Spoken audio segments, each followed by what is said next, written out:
மகாமு தஅவா, தஅவாவுடைய களம் இரக்க குணத்தோடு கையாளப்பட வேண்டிய களம்.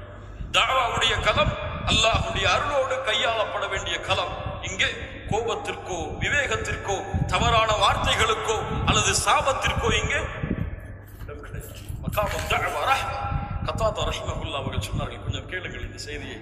அல்லாஹ் கூறுகிறான் யாரை பார்த்து? மூசா அலைஹிஸ்ஸலாம், ஹாரூன் அலைஹிஸ்ஸலாம் யாரிடத்திலே செல்லும்படி கூறினான் இருவரையும்? ஃபிரௌன், இத்ஹபா இலா ஃபிரௌன் இன்னஹு தகா. அவன் வரம்பு மீறியவன். அந்த ஃபிரௌனிடத்திலே செல்லுங்கள் மூசாவே ஹாரூனே. ஃபகூலா லஹு கௌலல் லையினா. மென்மையான வார்த்தையை கொண்டு பேசுங்கள். யார் ஃபிரௌன்? என்ன சொன்னான்? அனா ரப்புகுமுல் அஅலா, நான் தான் உயர்வான இறைவன் என்று சொன்னான். அந்த அப்படி அல்லாஹ்விற்கு முன்னால் கூறிய ஃபிரௌனிடத்தில் எப்படி பேச சொன்னான்? மென்மையாக பேசு, மென்மையாக பேசுங்கள் மூசா, மென்மையாக பேசுங்கள் ஹாரூன்.